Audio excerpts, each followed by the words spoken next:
Boa noite, pessoal. Vamos fazer um Pai Nosso para a gente. Tá? Pai nosso que estais no céu, santificado seja o vosso nome. Venha a nós o vosso reino. Seja feita a vossa vontade, assim na terra como no céu. O pão nosso de cada dia nos dai hoje. Perdoai as nossas ofensas, assim como nós perdoamos a quem nos tem ofendido. Não nos deixeis cair em tentação, mas livrai-nos, Senhor, de todo mal, que assim seja. Ave Maria, cheia de graça, o Senhor é convosco. Bendita sois vós entre as mulheres, bendito é o fruto do vosso ventre, Jesus. Santa Maria, Mãe de Jesus, rogai por nós, filhos do Senhor, agora e na hora de nossa passagem, que assim seja.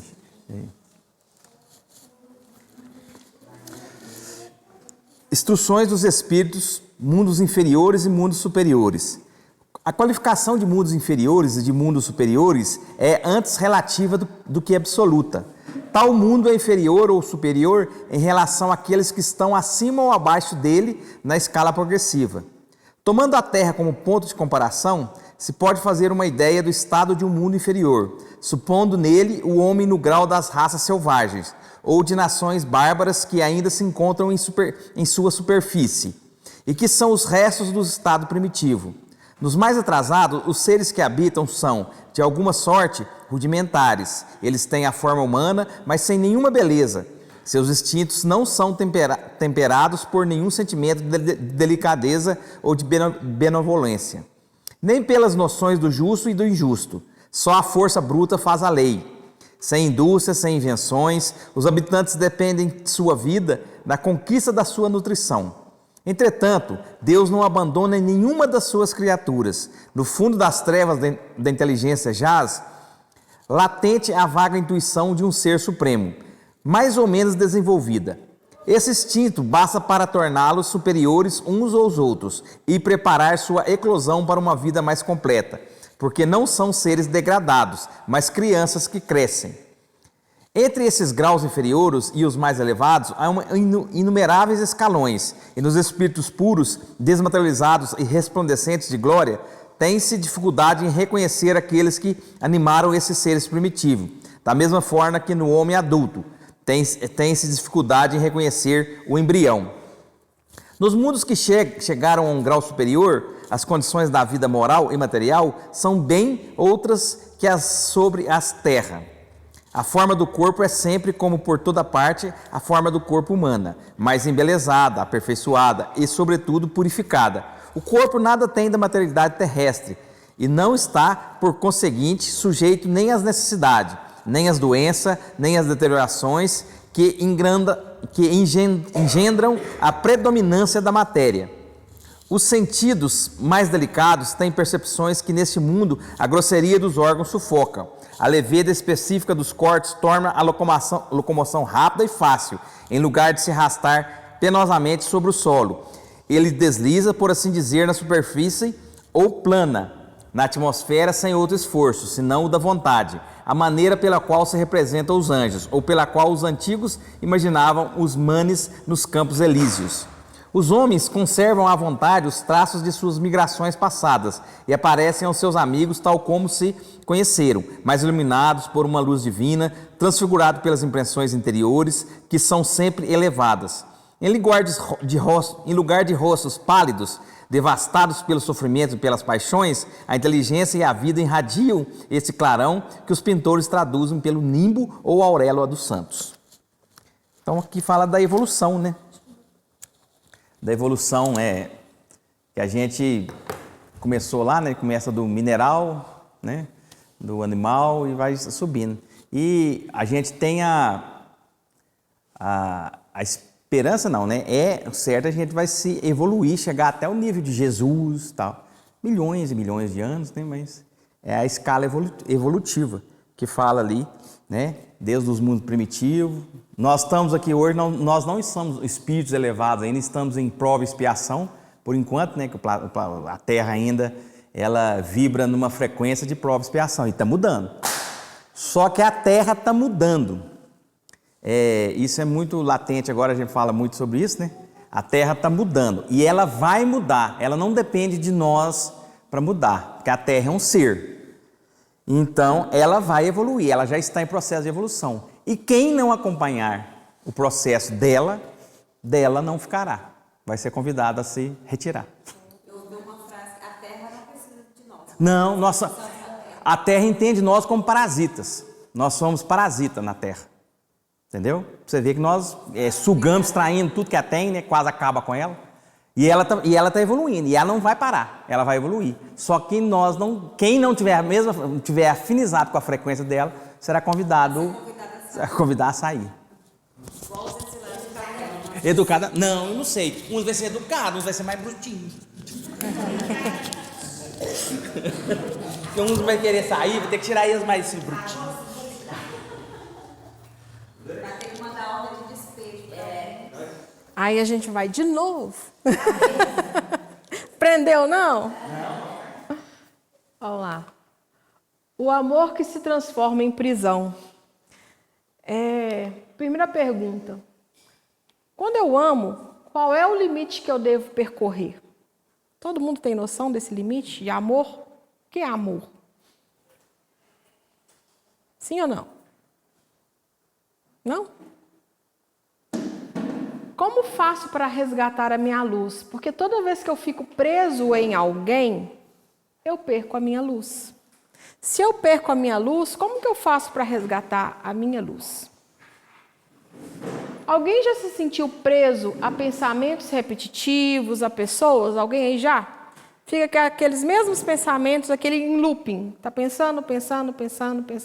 Ou pensando em pessoas, né? Ou até pensando em problemas de pessoas, que a gente pensa, a pessoa está com aquele problema, fica pensando no problema daquela pessoa. Alguém já passou por isso? Ou está passando? Olha lá. Toda vez que isso acontece, a gente sofre um autoabandono espiritual. A gente se abandona, a gente se esquece. Quando amar, agradar e esperar se tornam prisões invisíveis. A gente fica com pensamentos repetitivos, fica com amarras, né? E aqui é como se fosse formas, pensamentos ou pessoas que a gente se liga a elas. E aí a gente fica totalmente preso. Antes de continuar a palestra, eu quero falar que essa palestra aqui é totalmente do Arcas, tá? Que eu peguei. Que é a casa que a gente pertence. Qual é o limite que eu devo percorrer? Como faço para resgatar a minha luz toda vez que fico preso? Relações, limites, ancestralidade e o resgate da própria luz no caminho da maturidade espiritual.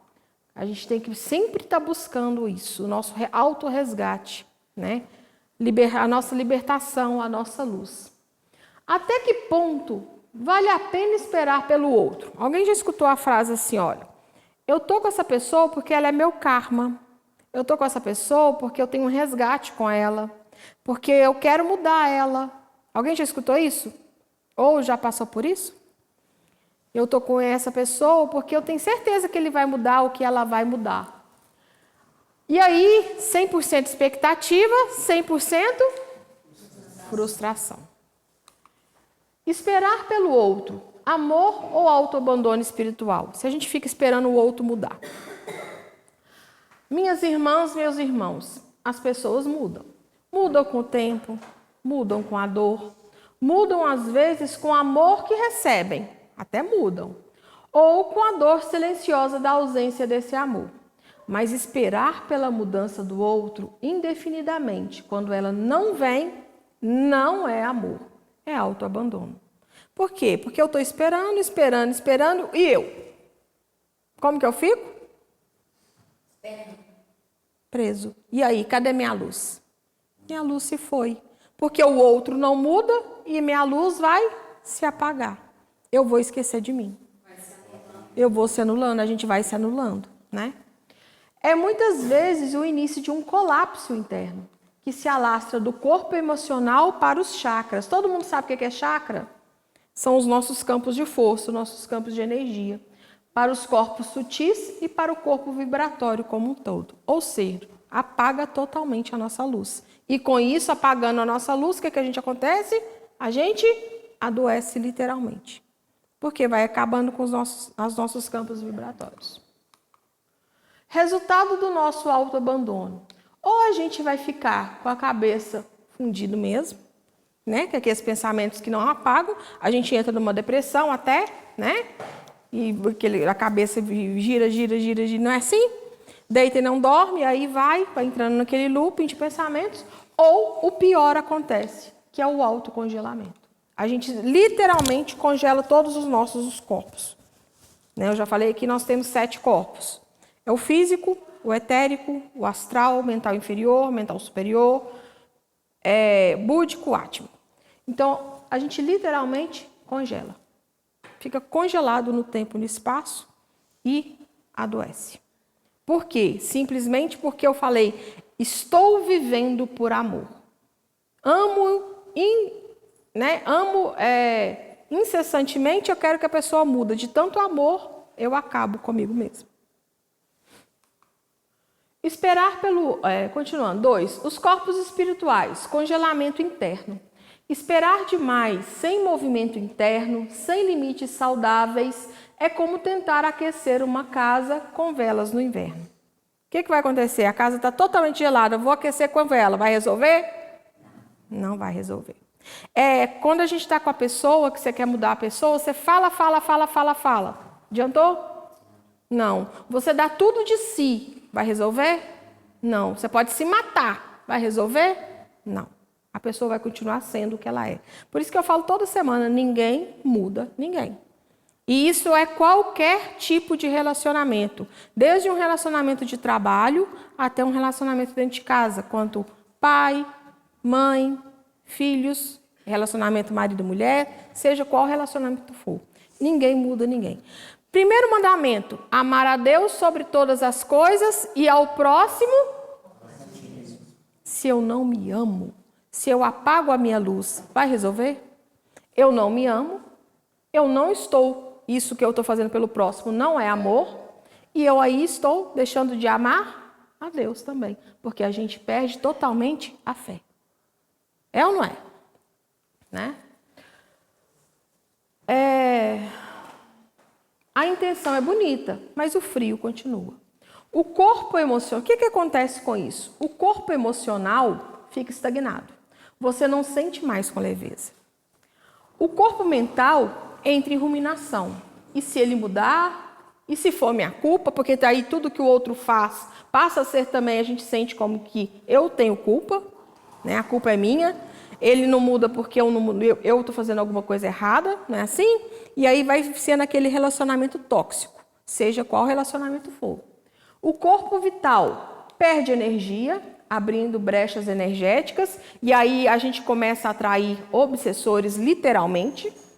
E o corpo astral atrai formas, pensamentos que se cristalizam como larvas astrais e formas de autossabotagem. Todo mundo sabe o que é forma pensamento? Quer que explica? Sim? Tudo que eu penso, já ouviram falar aqui, pensamento entra em ação? Pensamento tem poder? As palavras têm poder, os pensamentos também. Então eu gosto de explicar que é tudo, a única coisa que nós seres humanos somos capazes de criar é formas de pensamento, tanto positivas quanto negativas. Tudo que eu penso é como se, imagina uma bola, uma esfera. Eu criei essa esfera que são os meus pensamentos. E eu começo a alimentar essa esfera com os meus pensamentos. Vira geralmente, literalmente, um campo energético. E tudo que eu vou pensando vai entrando para essa esfera. Eu estou alimentando essa esfera, alimentando. E ela vira realmente uma forma. Se for pensamentos bons, uma forma bonita. Se for pensamentos ruins, uma forma monstruosa, literalmente monstro. E ela realmente tem vida, ela tem forma, ela tem vida. E ela passa, com o tempo, a alimentar de quem? Das minhas energias. Por isso que é tão importante a gente vigiar pensamento. Pensamento tem poder. Deu para entender? Essas são as formas de pensamentos. E aí elas vão se cristalizando, passa larvas astrais, literalmente bicho, onde? A passar pelo nosso corpo etérico, literalmente. Já viram pessoas que às vezes está coçando e não tem nada? Já passaram por isso, alguém? Não tem nada, mas está uma coceira? Pode ser larva astral. Literalmente, começa a coçar. Cobreiro. Cobreiro é larva astral. O cobreiro é larva astral. Por que cobreiro... Você já viu que tem gente que cobreiro? Quem nunca foi no benzedor e benzeu cobreiro melhorou? Pois é. Cobreiro, mas o que é a fase? Aquilo ali é uma entidade, né? A benzedeira é uma entidade que ela limpa a coisa. Não sabe o que é, não, mas tem a entidade ali que fez o serviço. Limpou o corpo eterno da pessoa. Literalmente, cobreiro é uma forma, é larva astral, que ataca o corpo. Cobreiro só cura. Quem tem cobreiro só cura com benzimento. Você pode passar qualquer coisa, não melhora. Só cura com benzeção. Nenhum. Entendeu? Larva astral. O autoabandono é considerado um suicídio indireto. Por quê? Porque eu esqueço de mim. Quando eu esqueço de mim, eu apago minha luz e literalmente a gente vai adoecendo. Adoecendo. O que acontece? A gente morre. Por que eu morri? Porque eu me abandonei. Me abandonei por causa de quem? Por causa do outro. Simples assim. Né? Ninguém muda ninguém. É preciso aprender a cuidar de você. O corpo reage de acordo com as escolhas que eu fiz. Toda escolha tem uma consequência. Tudo que eu escolho tem uma consequência para mim. Né? Quando nos envolvemos emocionalmente com o problema do outro, nos abandonamos. Isso é tão sério, tão sério. É uma situação que é muito comum. Falar mal do outro. Vou colocar aí, a maledicência, falar mal do outro. Aí eu vou falar mal do outro, eu vejo que o outro está com problema. E eu começo a pensar constantemente no problema do outro. O que eu fiz? Eu me abandonei e me envolvi com quem? Com o outro. Atraí as energias... boa noite. Pega um copinho d'água para mim, fazer favor. Atraí as energias do outro para mim. Olha só que seriedade. Entrei no campo vibratório do outro e atraí aquelas energias para mim. E eu começo a vibrar nas energias do outro. Começo a pensar até o que o outro tem que fazer. Né? Eu estou me abandonando, eu estou me desligando e me envolvendo com o problema do outro. Deu para entender? E aquilo ali é como uma carga energética. Obrigada. É uma carga energética que vem para mim. Porque eu fiquei pensando no outro. E lógico que aí, nesse caso, o que vai acontecer? Eu me abandono. Tá dando para ver essa imagem aí? Não tá dando? Vou explicar pelo computador aqui, ó. Magias e egrégoras inconscientes. O amor vira amarra. O amor vira amarra. Aqui é uma mulher, né, que está pensando negativamente. Ela se amarrou, porque de tanto pensar, ela formou magia. O que é magia? Vou ter que dar uma palestra só sobre magia. Todo dia a gente quebra magia aqui. Todo mundo faz magia, sabia? A gente faz magia até dormindo. Magia, o que é magia? Eu penso no outro. Pensei. Eu tive uma fonte ligada a mim. O que eu tive com essa pessoa, eu tive um pensamento ligado a ele. Então, foi eu com o meu pensamento ligado àquela pessoa. Lógico que isso, meu pensamento que liga a ela, o que eu estou transmitindo é magia. Ah, mas magia eu achei que fosse com galinha preta, né? Não é isso? Todo mundo vê? Também. Mas aí envolve uma terceira pessoa, envolve um mago. Eu peço, eu tenho a pessoa com a minha intenção e tenho um mago que faz e que usa elementos, né? Isso é magia negra, o mago. Então, quando eu penso, só eu e a pessoa estou transmitindo, logo eu e ela eu vou responder pelo que eu estou fazendo a essa pessoa. Hã? mágico usa magia, isso mesmo, Miguel. O mágico usa magia.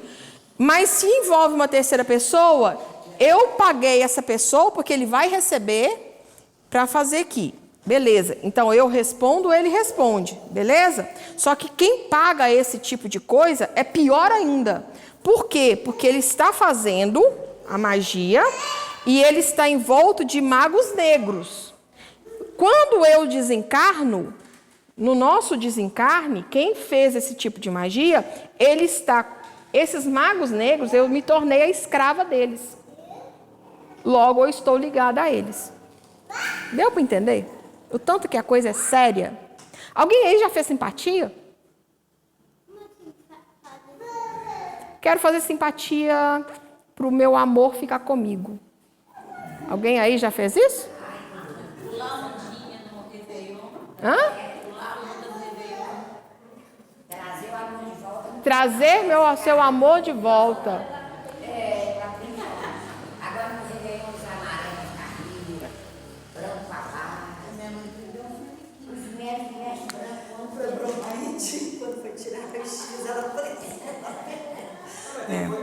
Tem coisa que é não, tem umas coisas que são, tem coisas que são, tem simpatia para tudo. A gente, quem vem da Umbanda, usa simpatia direto, mas é com energia das plantas. Isso aí, beleza. Pular ondinha não tem problema, não. A questão é quando, o que é essa magia que eu estou falando? Essa magia, por exemplo, simpatia para atrair o amor. Amarrar a boca do sapo, é pesado, isso é magia negra, né?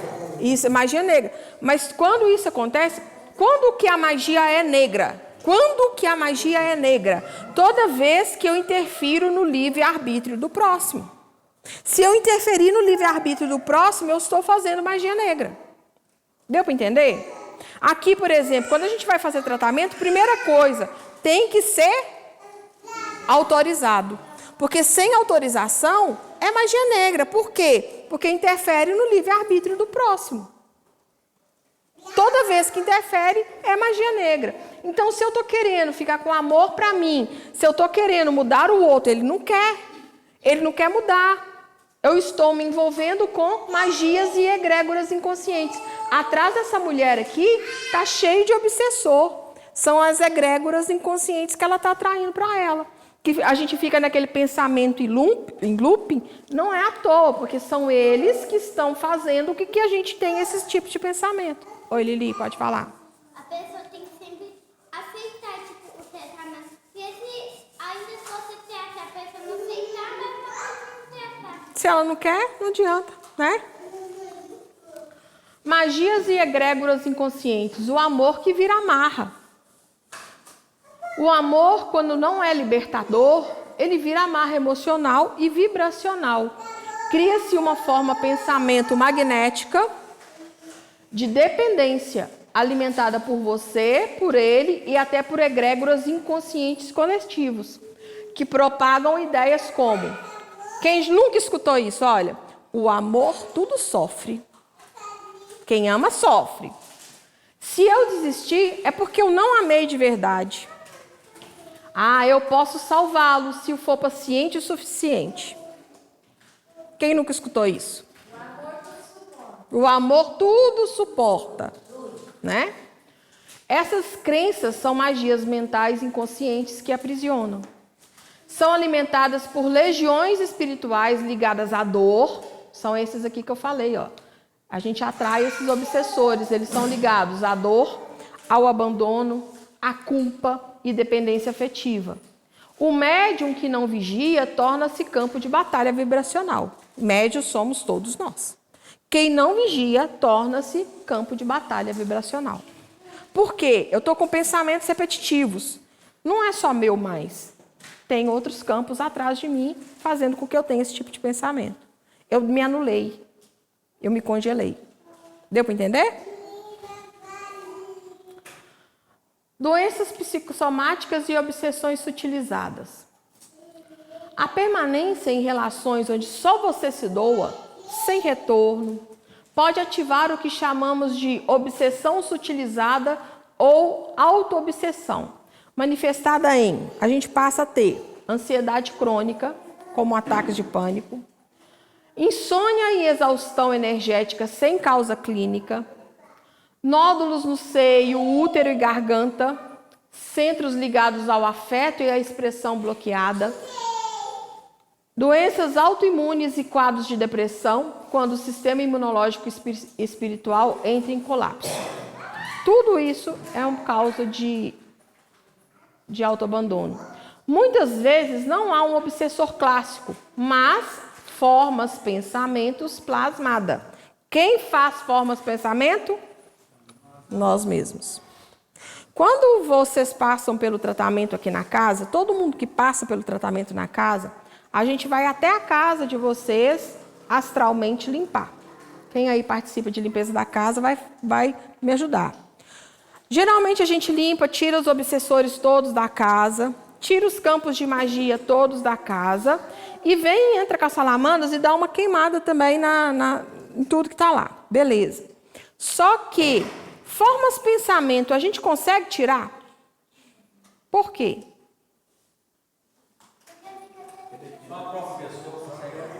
Só a própria pessoa pode quebrar. Como? Parando de pensar, mudando os pensamentos. Quando a pessoa passa pelo tratamento na casa, todo mundo aqui acha que já passou. Sai daqui levinho, não sai? Não sai? Mas se não mudar os pensamentos, se não mudar as atitudes, vai voltar tudo de novo. Por causa justamente de quê? Dessas formas de pensamento. Deu para entender? Mesmo alimentadas pelo apego, culpa, ideia de que eu sou responsável por salvá-la. E as formas de pensamento são bonitas não, né, Anderson? Né, Ellen? Dói a alma. Coisa pesada. Inconsciente coletivo e o medo da solidão. Toda vez que eu tenho pensamentos repetitivos, eu entro num campo vibratório de várias pessoas que estão pensando a mesma coisa. Campo vibratório de pessoas que pensam em abandono, campo vibratório de pessoas que se sentem humilhadas, campo vibratório de pessoas que têm medo de rejeição e praticam a autoanulação. Tudo causado por quem? Por mim, por mim mesmo. Eu sou responsável pela vida que eu tenho. Eu sou responsável pelo tudo que eu sinto, por tudo que penso. Eu sou responsável por tudo. Oi, Lili. Autoanulação, auto é a mim mesmo, anular a mim mesmo.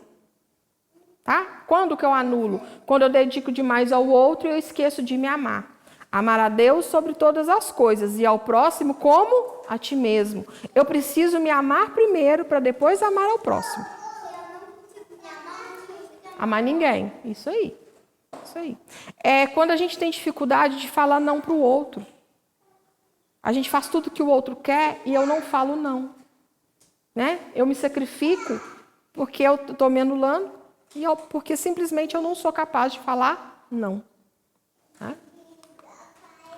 Inconsciente coletivo e o medo da solidão. Você não está sozinho. O inconsciente coletivo da dor afetiva é real. Uma gigantesca massa vibracional alimentada por milhões de almas que ainda confundem amor com sacrifício contínuo. Sacrifício, sacrifício, sacrifício. Ao vibrar nessa frequência, você se conecta a padrões arquetípicos de abandono, humilhação, medo de rejeição. Eu tenho que fazer tudo que o outro quer, porque senão eu não serei amado ou amada. Não é assim? Se eu disser não, ele vai me virar as costas e ele não vai me amar, então eu vou fazer o que ele quer.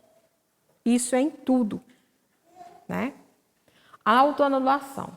E isso retroalimenta o sistema. E você pensa que é seu sentimento, que é sua culpa, mas às vezes é apenas sintonia com o consciente, com o coletivo adoecido. São essas vibrações que a gente entra em contato, que a gente vai juntando as mesmas formas, os mesmos pensamentos são alimentados e vibrados em mim. Por quê? Porque eu estou entrando em conexão. Pode falar, Lili.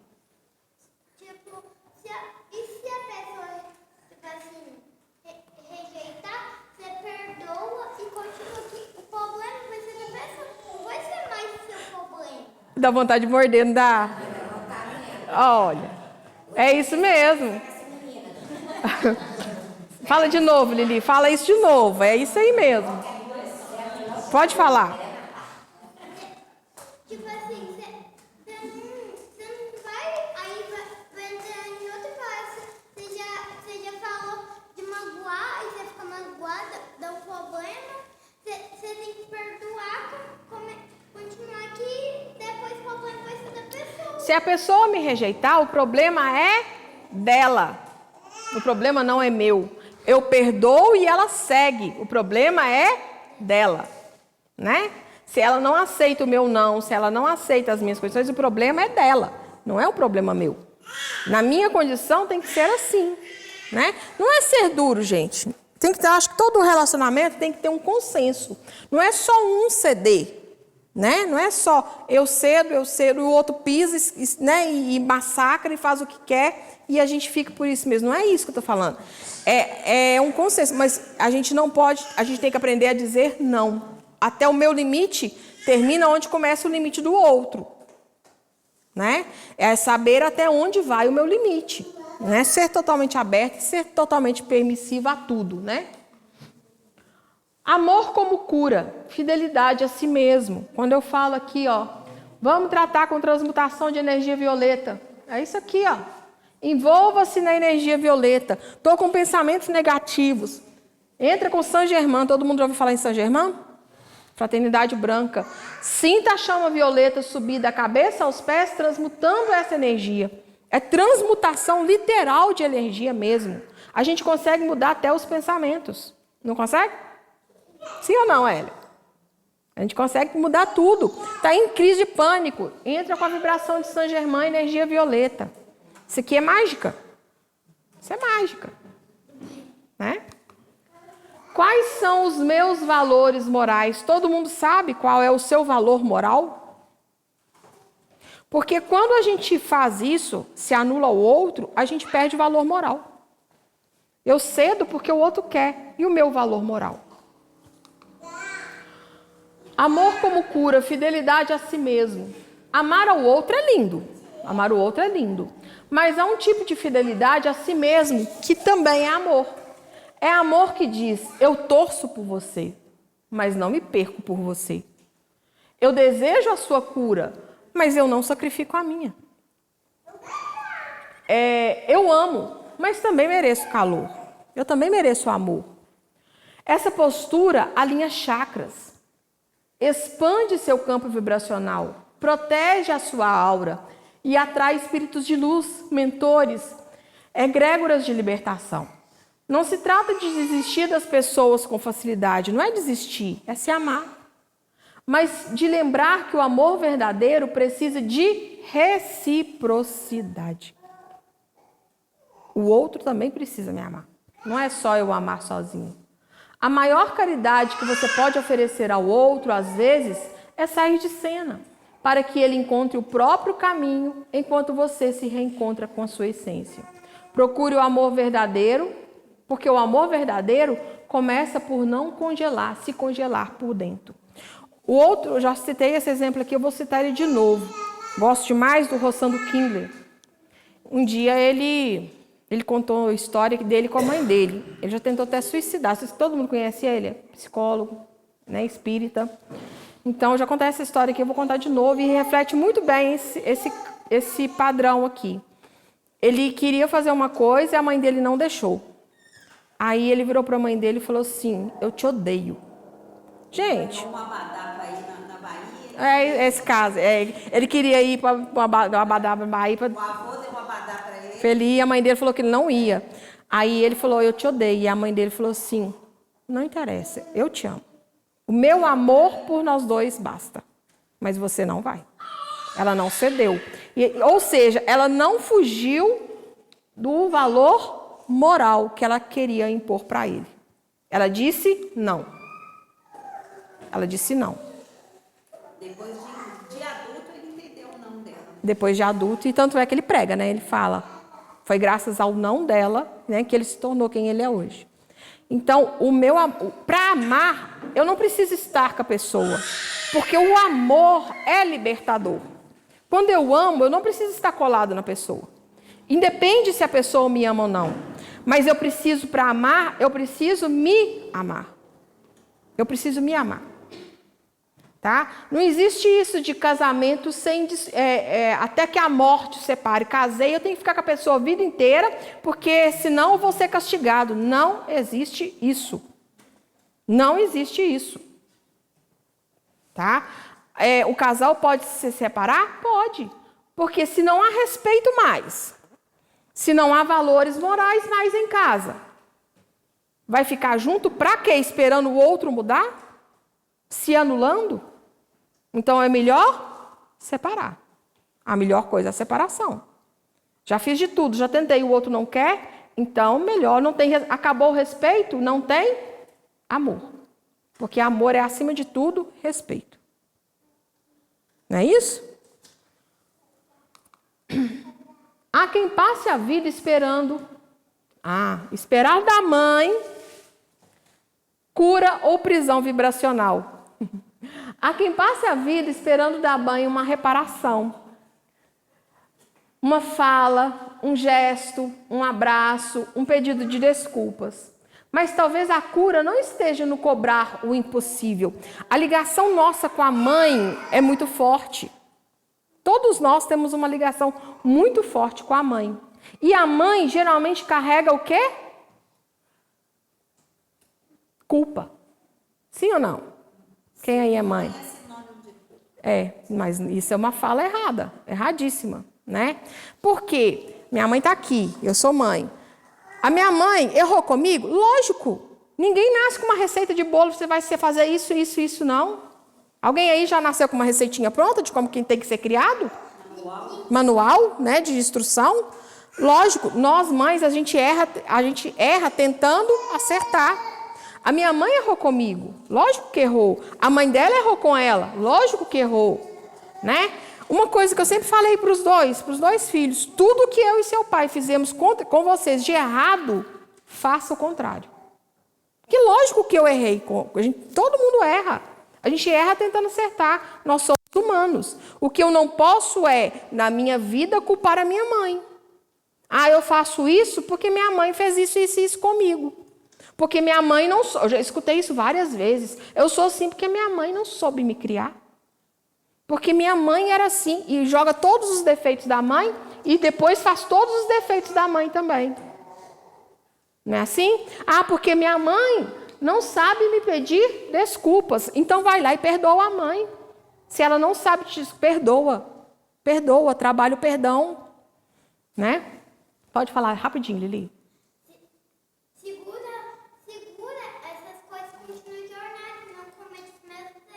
Isso aí. Mas será que minha mãe só errou comigo? Ela não fez nada de bom para mim? Por que eu estou focado só nas coisas ruins? Só nas coisas que me fizeram sofrer? Mas ela também sofreu. E aí? Né? Como escreveu Clarice Lispector? Minha mãe me deu o mundo, depois me deu a si mesma. Mas talvez esse mundo que ela te deu não tenha sido inteiro, porque ela não estava inteira. Talvez tenha sido cheio de buracos, silêncios, medos, carências e até traumas. Porque não começaram nela, mas ela carregava antes de você chegar. São coisas que vêm... A gente tem que aprender a quebrar esses padrões, né? Fazer tudo o que os nossos pais fizeram com a gente. Fazer tudo diferente. A gente tem que... Me machucou, me doeu? Não vou fazer igual, vou fazer diferente. Vou errar, mas passa para frente diferente.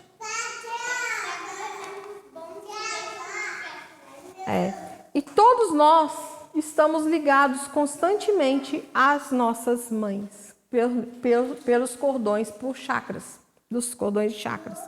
A gente está constantemente ligado às nossas mães. Tá? Relação de mãe e filho é eterna. Os chakras e o cordão mãe e filho. A relação com a mãe é a primeira ligação energética que temos no plano físico. Ela forma a base do nosso chakra básico e influencia diretamente os chakras, o umbilical e o cardíaco, que representam o amor e o afeto. O umbilical é a segurança.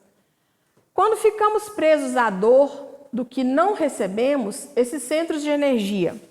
Olha, eu vou ficar constantemente falando que foi ruim. Foi ruim, foi ruim, foi ruim. O que vai acontecer? Esses centros de energias vão enfraquecer, causando instabilidade emocional, sensação de abandono, escassez e insegurança. Eles congelam, aquela imagem do ser congelado, porque limitam nossa capacidade de amar e confiar e seguir adiante.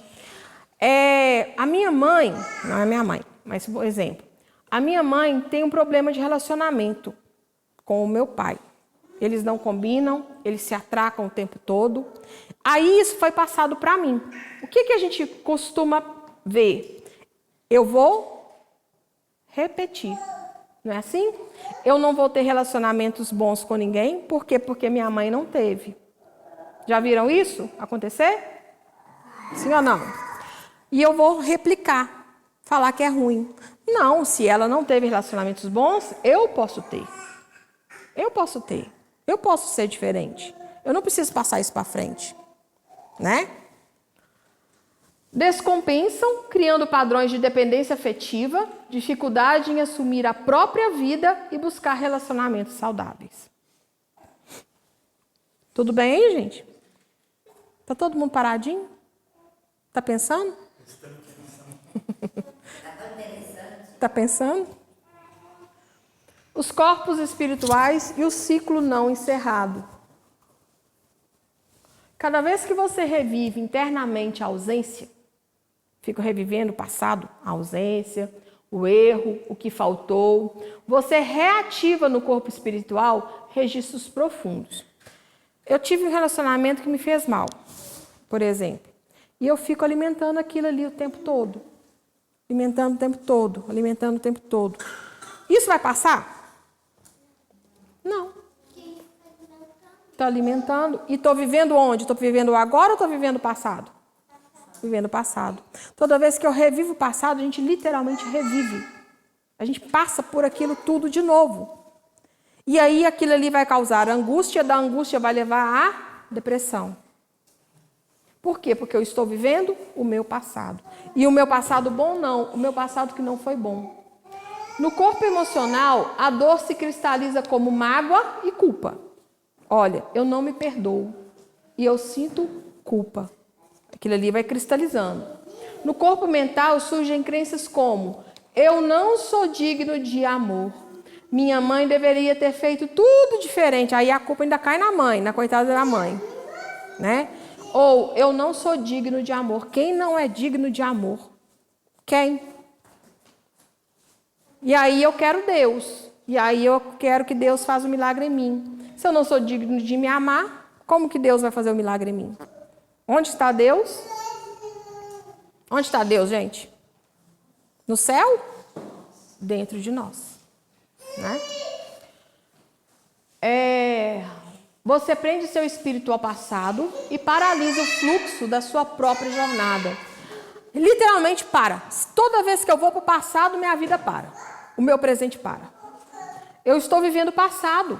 Como que eu vou andar? Minha vida trava mesmo. Por quê? Porque a minha mentalidade está no passado. Como? Como que vai? Não vai.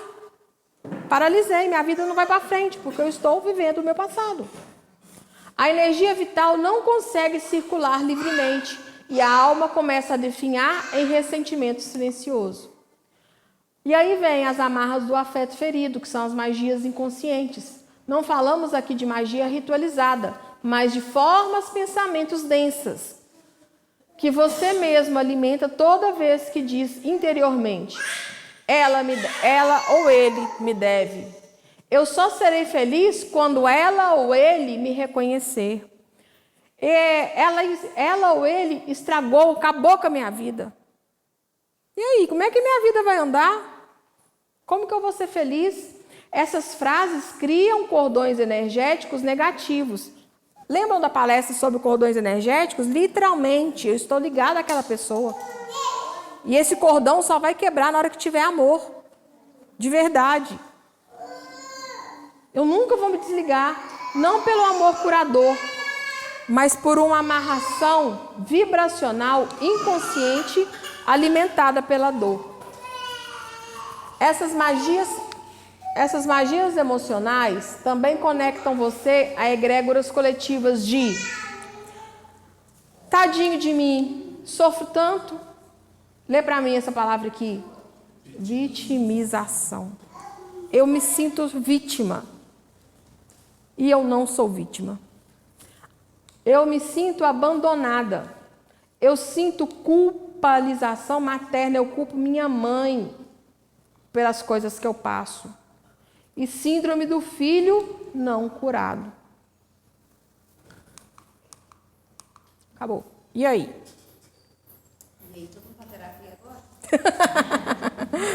Quem nunca, né? Quem nunca? Todos nós. Mas é o autoconhecimento mesmo, né? Tem uma coisa, o perdão, né? É, o auto-perdão. Isso aí gera auto-obsessão, né? Tudo isso. Por isso que é orar e vigiar o tempo todo. O tempo todo. Certo? Tá passando?